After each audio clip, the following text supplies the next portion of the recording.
Tuan-tuan pernah dengar common sense tak? Common sense dia, contoh apa common sense? Okey, tadi saya naik lift. Okey, common sense lift apa? Common sense dalam lift. Common sense dalam lift adalah bila pintu terbuka, siapa perlu bergerak dulu? Daripada dalam keluar atau luar masuk dalam? Daripada dalam kena keluar dulu tak? Barulah yang kat luar tu masuk dalam, betul tak? Okey.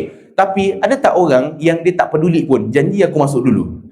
Ada. So tuan-tuan, kita rasa orang lain faham, sebenarnya tak faham pun. Satu lagi common sense lift. Banyak lagi common sense lift ni. Antaranya adalah kalau kita masuk dalam lift dan ditakdirkan Tuhan kita berdiri, kan ramai kan, kita masuk dalam lift tu, ditakdirkan kita berada dekat button lift tu, secara automatik tuan-tuan telah dilantik menjadi ketua menekan button lift bila orang masuk. Dan tuan-tuan, kita saja dah cover dah nombor tu. Kalau orang terbuka, orang nak masuk, dia nak tekan pun dia tak boleh dah. Jadi kita kena terus cakap, Kak, tingkat berapa? Automatik tuan-tuan dapat jawatan tu.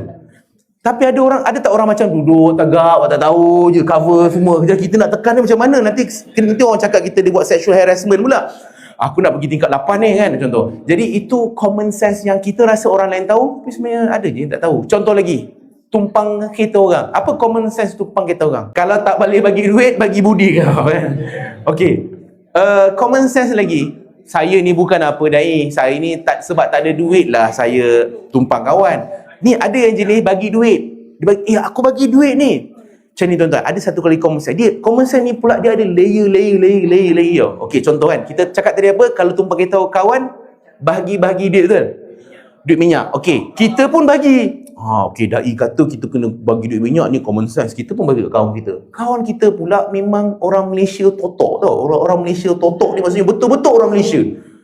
Orang Malaysia ni biasa kawan dia bagi, nak ambil RM50. Kau kawan aku. Kita ni kawan pun lama dah.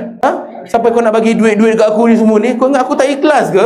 Wah, ya tu pula. Kita habis tu nak bagi ke tak bagi ni? Tak payah. Tak payah, kita sama-sama Kuantan kan? Okeylah kalau macam tu masuk balik. Tuan-tuan, sebenarnya common sense-nya kalau tak kawan kita kata jangan-jangan, kita kena buat apa? Pergi je. Masuklah dekat aircon tu ke, letak. Ataupun mungkin dia nak warna lain. Hijau tak jadi. Dia mesti nak apa-apa. Kalau boleh 5 keping. Patut dia terima. Itu common sense. Kadang kita nak buat common sense tu, ada layer lagi.